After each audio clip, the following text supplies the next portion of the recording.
Ladies and gentlemen, we interrupt your regularly scheduled programming to bring you this special bulletin.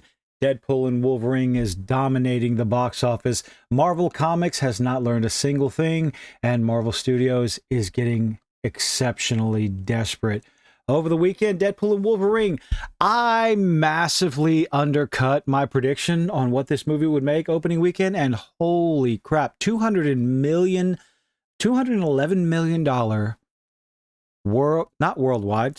domestic opening, apparently. Now the sixth highest opening of all time at the US box office come Monday morning, not even counting it as a rated R movie. This article from Deadline: bound to be bigger, Marvel Studios and Disney's Deadpool and Wolverine. Now, regardless of what your opinion of it is, the vast majority of people are finding this movie to be just fun. Don't go to this movie if you're looking for a deep, meaningful plot or anything. There's a little bit of heart here and there. Something it's undercut immediately by comedy. But personally, I absolutely loved it. I personally think it's worth the price of admission. Not as good as the first one.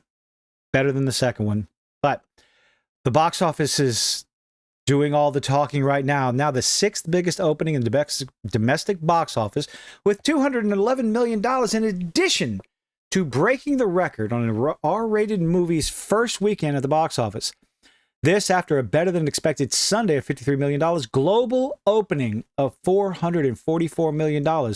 If I'm not, I believe this movie had a $200 million budget, so it's going to be looking to start making a profit on the second weekend. That's just fantastic, to say the least.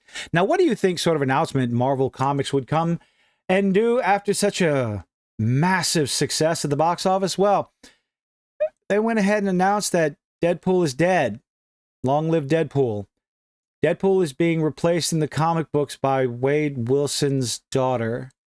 So first of all, I got a question. I understand they killed Wolverine in the movies, and they probably killed him in the comic books once or twice, but considering Wade Wilson's healing factor, what's going to happen in the comics and why? Yet again, I don't have a problem with women in comics. I don't have a problem with women in movies. I actually love them if they're written well, done well, if it makes sense and everything. But why does this seem to be a pattern coming from Marvel Comics when you have a massively successful franchise going on at the movies that you go and gender swap the characters in the comic books? You have normies going to these movies, whether it is Iron Man switching over to Ironheart, or let's see, who else? Thor and the Mighty Thor. I believe they did it to Hawkeye as well in the comic books. Doctor Strange, his wife, either became or is becoming Doctor Strange, becoming the titular character in the comic book. And it's also my understanding these comic book runs did not succeed. If you are an average normie moviegoer and you go to the movies and all of a sudden you see Iron Man, you see Deadpool, you see Wolverine X-23, and you see all these fantastic characters doing wonderful things, and you go, I'm going to go out and check out the comics. You want to go pick up a number one here and there. My dad used to do that all the time. He would strictly collect number ones back in the 80s and 90s, and I now have them in a box. Yay me. You go to the comic book store and look for the newest run of Deadpool, newest run of Iron Man, and they hand you Ironheart. They hand you X-23 because that is the current storyline. And that looks like what they're doing here. And I'm sorry, but I don't see people being interested in a variation, a gender-swapped version of the character that they just saw on screen. It's lazy. Creatively bankrupt. This one comes out October 2024. It was a wonderful little announcement. And now there's other announcements that happened. We're going to talk about comics and Marvel and all this other stuff. So the other announcement that's kind of breaking the internet, a lot of people are mixed opinions on it. And for me, I'm going to wait and see. But the amount of desperation that's going on, there's a couple of announcements. One, I guess, happened after the fact. But of course, the big one is the announcement of Robert Downey Jr. coming back as Doctor Doom.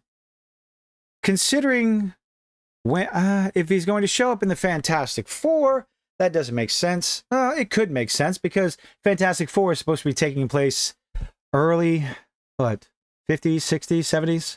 a lot earlier than the rest of the MCU has taken place. But to have Robert Downey Jr. come back as Doctor Doom for the next 2 Avengers movies has people a little confused. Is he coming back as an evil Tony Stark? Is he coming in as Victor Von Doom, as was announced? Speculation abounds. Abounds? Moving on. Lots of speculation going on with what's going to happen with this role. One of the theories that I found rather interesting is the idea of what if, of course, lots of what if comics in Marvel. I like those stories. They're fun little one-shots. But what if you have an individual that looks like Tony Stark as Victor Von Doom ending up fighting Spider-Man in one of these movies? Lots of confusion depending on how talented the writers are. It could make for compelling storyline. Unfortunately, I don't really want to give Disney, Marvel, that sort of credit. They haven't been doing all that great lately. Of course, I've talked about this on a couple of live streams, but there's talk, little rumors, little grumblings behind the scenes that Marvel is actually, well, Disney Marvel, the Marvel Studios, is trying to course correct. They actually see the writing on the wall and realize they're not making as much money as they used to, and perhaps maybe get back to basics and get back to non-ideological storytelling. Bring people in with talent, like maybe the Russos. Bring someone in with talent to write these movies, to direct, to be the showrunners for the TV shows. Unfortunately, whether that's true or not, we still have to get through the sludge that is Agatha Harkness and Ironheart if it ever sees the light of day. But the other little announcement that I found, well, rather shocking, is, of course, Josh Brolin coming back to play Thanos, to play King Thanos in Avengers Secret Wars. Well, it's a rumor, but if it's true, it just adds more to the speculation that Marvel Studios is getting desperate. They're doing anything and everything they can to get butts back in the seats. Whether this is going to work or not, we don't really know. It's like, on one hand, you have Marvel Comics doing the same thing that they've done over and over again. You have a successful movie franchise, a successful movie IP at the theater, making millions and millions, or at least projected. It'll probably break $1 billion. It will not surprise me if it does. Massive success at the box office. And then you introduce the gender swap version in the comic books. They've done it before. We'll see what the results of this are. And then on the other hand, you have Marvel Studios under Disney getting desperate, bringing back known actors to play different roles. Nothing new. We've seen it before. It'll all be a matter of how it gets handled. How is Robert Downey Jr. as Victor Von Doom going to play out in the next 2 Avengers movies? Will Josh Brolin be returning as King Thanos?